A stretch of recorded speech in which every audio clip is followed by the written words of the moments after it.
So yun mga kamaster, tapos na akong tumawag kay Kuya Buds.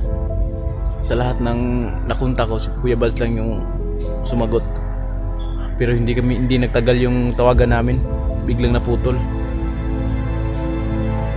Wala yung signal niya. Pero at least alam niya na kung saan ako ngayon. At saka nakasend ako noon sa nakasend ako doon sa kanya ng location ko. Alam niya na kung saan ako ngayon. So yun mga kamaster, malapit na ako doon sa may maliit na baryo. Kaso may nakita akong mga armado, kaya hindi ako dumiretso. Yung mga bahay doon, may mga manukan, pero nandito sila sa bundok, kaya hindi ako dumiretso. Maraming manok dyan, naririnig ko mga manok nila.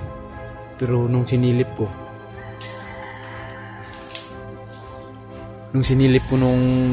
yung area, ang nakabantay doon sa mga manukan, naka full battle at saka naka ng armas. Kaya hindi ako tumuloy. Hihingi sana ako ng tulong. Kaya madalang lang ako makapag-upload dahil tinipid ko yung baterya ko. Tsaka sana may makatulong sa atin kahit pang load lang para maka-upload tayo at masubaybayan yung kwento ko para malaman din ng ibang hunter kung saan ako ngayon. Pero at least naano na ako ni Tol Buds.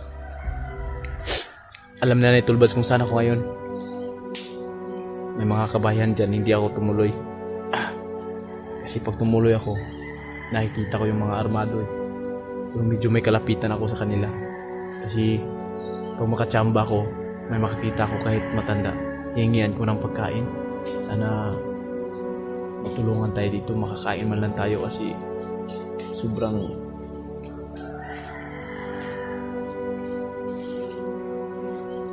na talaga yung pakiramdam ko. Yung lagnat ko walang hupa.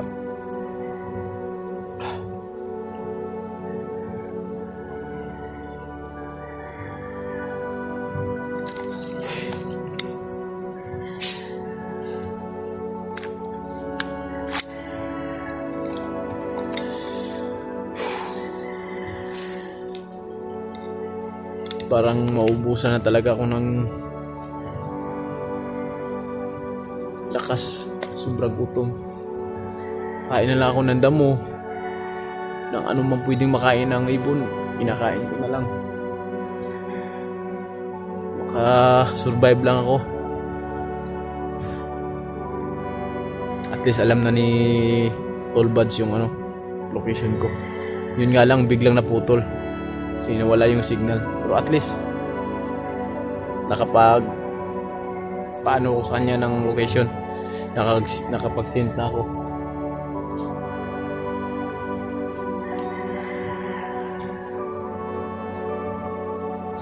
Yun ang pakiramdam ko dito. May mga bahay sana dyan, kaso marami silang may mga armas kaya hindi ako tumuloy. May mga manukan sila dito sa gitna ng bundok dito sa gitna ng bundok.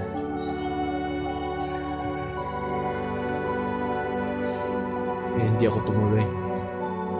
Kanina may bata nagaano ng kalabaw, nakita ako, biglang tumakbo, natakot sa akin yung bata. Sasabihan ko sana na huwag kang tumakbo, huwag kang kasi baka malaman nila. Kaso tumakbo ka agad, kaya lumipat ako ng pwesto. Umiba ako ng pwesto kaagad. Kahit masakit yung paa ko, pinili ko talagang lumayo dun sa pwesto na kung saan ako nakita sa bata. Dali-dali akong lumipat ng pwesto. Nandito ko sa ilalim ng kahoy, mga damo.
Sobrang miss ko na yung mga bata.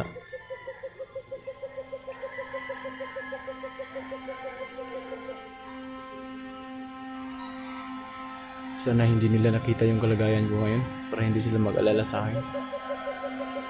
Para hindi maapektuhan yung pag-aaral nila. Once na makita nilang kalagayan ko, yung mga bata, talagang maapektuhan yung pag-aaral nila dahil mag-aalala yun sa akin eh.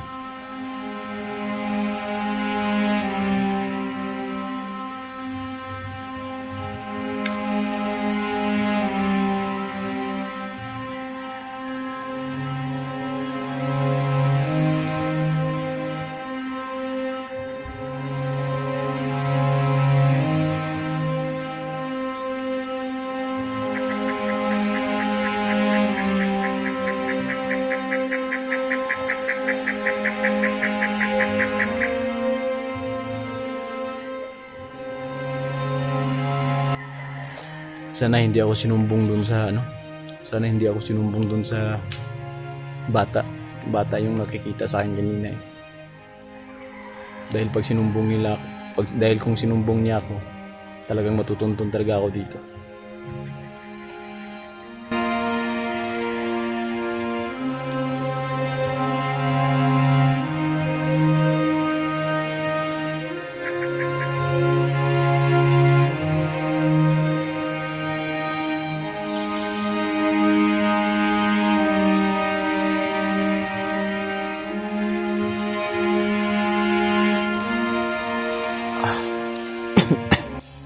Grabe yung lagnat ko.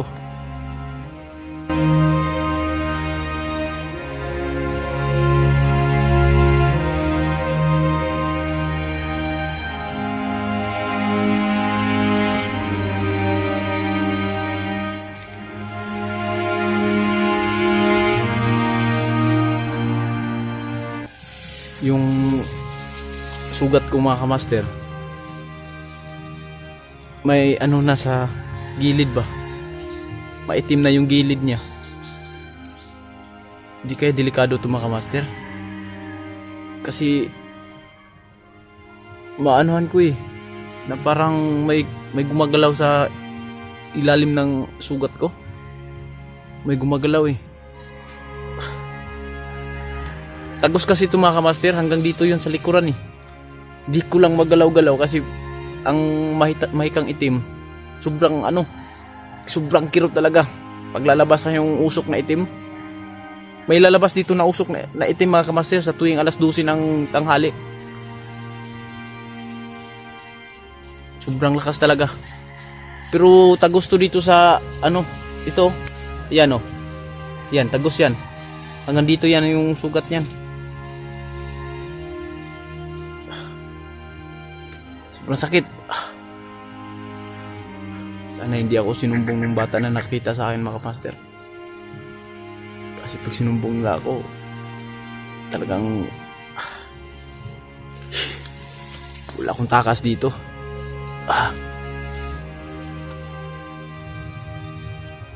Mga kamaster, hindi tayo sinumbong itong bata. Ang bata mo nakita sa quadricot.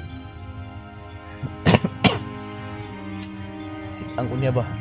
Tugway sa gabaw.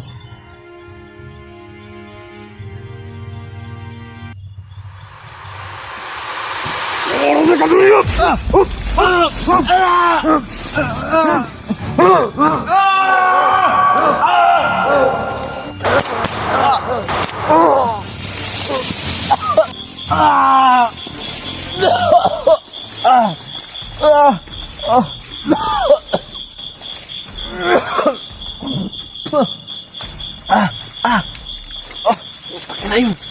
Sino yung puso niyo?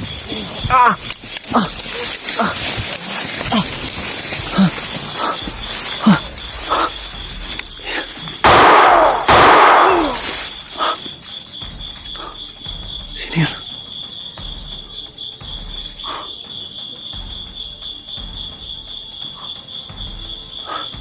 May tumulong sa akin. May tumulong sa akin.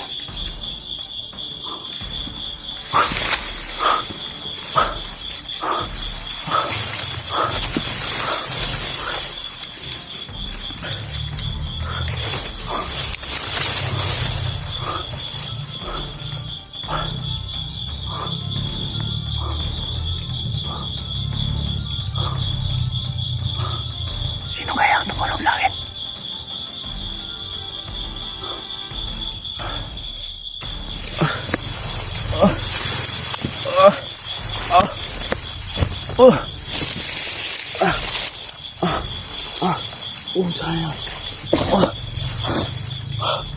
Puta. Puta. Tinagos niya dito sa kabila yung kahoy.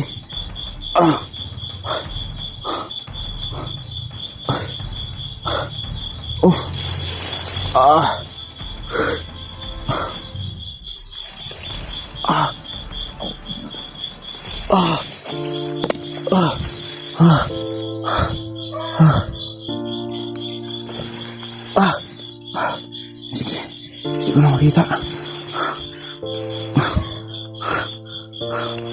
Sinumbong talaga ako sa bata.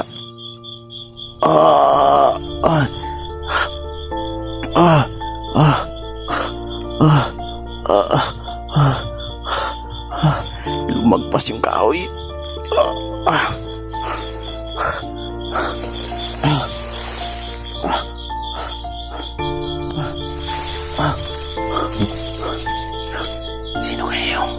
Sino kaya yung tumulong sa akin?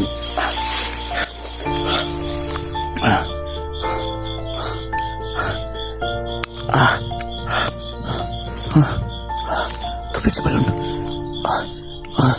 Lagyan ko ng tubig sa balon.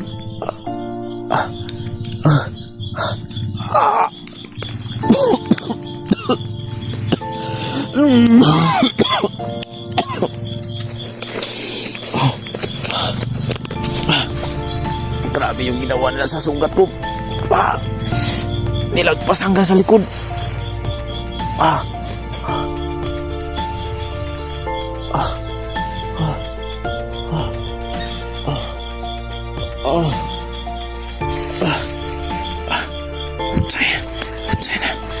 Tayo na.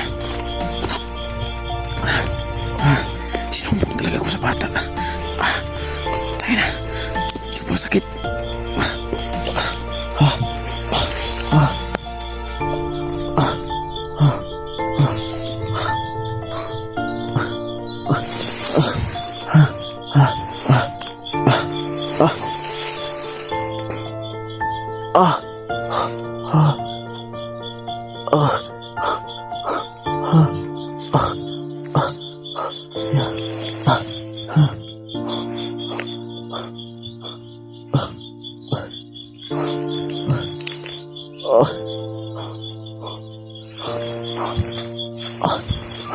May tao.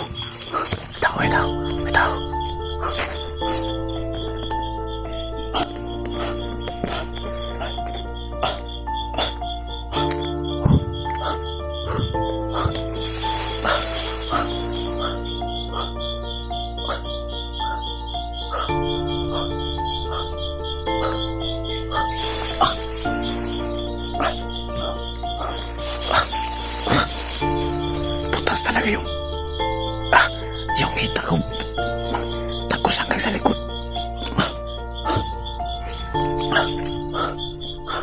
Sino kaya yung tumulong sa akin?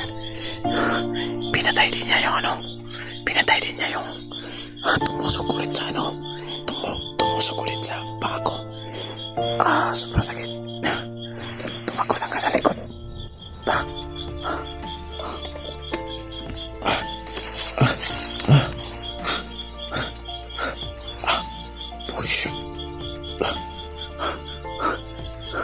Kailangan kong pigilan. Gustuin ko mang sumigaw. Hindi pwede. Baka marinig nila ako.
Hindi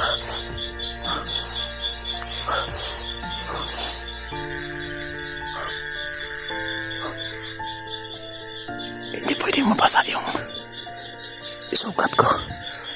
Baka mas lalong lumala pag mabasa ng tubig.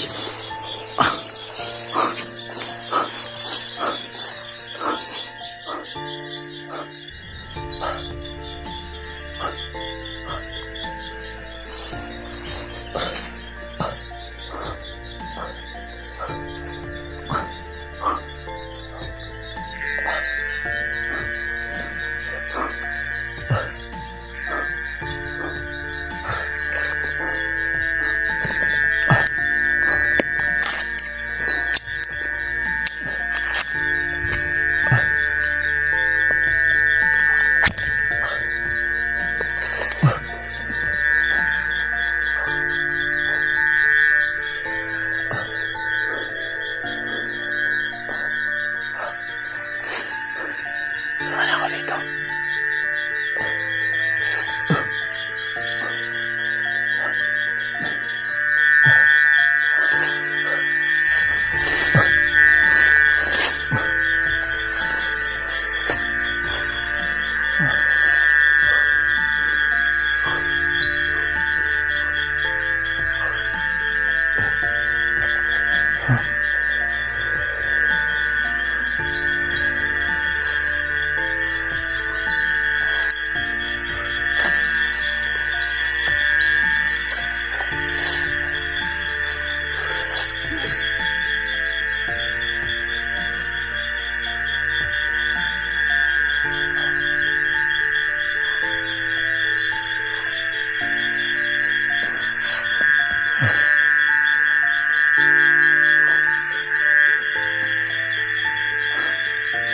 Ano kaya yung bata na yan?